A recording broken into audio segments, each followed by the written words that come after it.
ମଉସା ଆପଣଙ୍କ ପରିଚୟଟି ଦେବେ ଆପଣ। ଆଜ୍ଞା କୁହ କୁହ କୁହ କୁହ କୁହ ତମେ କୁହ କହିଛ ଉତ୍ତରକୁ। ଆଜ୍ଞା ଆଉ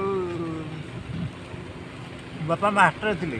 ଆଜ୍ଞା ମାଷ୍ଟର ଥିଲେ ଆମର ଟାଉନ ଗୋଟେ ଘର ଅଛି। ଆଜ୍ଞା ଘାଟ ସାହିରେ ଆମ ଘର ଅଛି।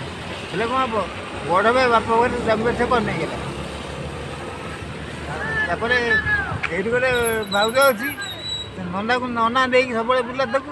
ସେ ଗୋଟେ ଲୋକ ନନାକୁ ସେ ବାବୁକୁ ନେଇ ରଖିଲା। ନନାକୁ ପୁଅ କମାଇଲା ଆଉ ନନା କମାଇଲା ଭାରି ସେ ଲୋକଟା ରହିଛି।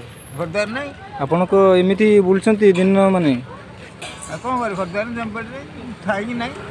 ଥାଇକି ନାହିଁ। ନା ଆପଣଙ୍କ ପୁଅ କ'ଣ କରନ୍ତି? ମୁଁ ବାହା ହେଇଛି। ତମେ ବାହା ହେଇନା? ନା ଆପଣଙ୍କ ଘର? ଆମ ଘର ଉତ୍ତରକୁ। ଉତ୍ତରକୁ? ହଁ। ଜମିବାଡ଼ି କିଏ ନେଇଗଲେ ଆପଣଙ୍କର? ବଡ଼ ଭାଇ। ବଡ଼ ଭାଇ? ବାପ ବହି ନେଇଗଲା। ଆପଣ କିଛି ଆଇନର ଆଶ୍ରୟ ନେଲେନି? ପଇସା କାହିଁ କାଗଜ ପାଇଁ ପଇସା ନାହିଁ। ଆଉ ଜମିବାଡ଼ି ଟାଉନରେ ଘର ଅଛି। ମୋର ଉଠା ଜମି ଅଛି। ବେପାରୀ ଭାଉଜ ରହିଛି। ଆପଣ କେଉଁଠି ଶୁଅନ୍ତି? କ'ଣ କେମିତି ଖାଆନ୍ତି? ମୁଁ ଆହାର କେନ୍ଦ୍ରରେ ଖାଏ। ଏବେ ଭତ୍ତା ଫତା ପାଏ ଚାଳେ ପଇସା ପାଏ ନେଇ ଆସେ ବେଳେବେଳେ ଆଣେ। ଆଉ ଯେଉଁ ଏ ଭିଡ଼ିଓ ମାଧ୍ୟମରେ କ'ଣ ଜଣେଇବେ ସରକାରଙ୍କୁ? ସରକାର ମୁଁ କହିବି ଜମି ଅଛି। ସରକାରଙ୍କୁ କହିବି ଗୋଟେ ସବୁ ଜମି ଦେଇଦେବି। କିଛି ଗୋଟେ ମୁଖ୍ୟମନ୍ତ୍ରୀ ରିଲିଫ୍ ପାଣ୍ଠି କିଛି କରନ୍ତୁ।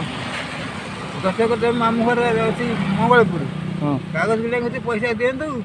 କେମିତି ଯେଉଁଗୁଡ଼ା ମର୍ଡ଼ର କରି ରହିଛନ୍ତି ସେଗୁଡ଼ା କେମିତି ଦିଏଲି ଯାଆନ୍ତୁ।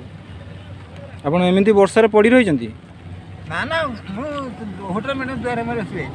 ଦିନେ ଭାତ ପାଇଁ ଆସିଥିଲି ଭତ୍ତା ପାଇଁ ଯାଇଥିଲି ବାଣପୁର। ଆଜ୍ଞା ବାଣପୁର ଭତ୍ତା ଆଣେ ଗାଡ଼ି ଖଣ୍ଡେ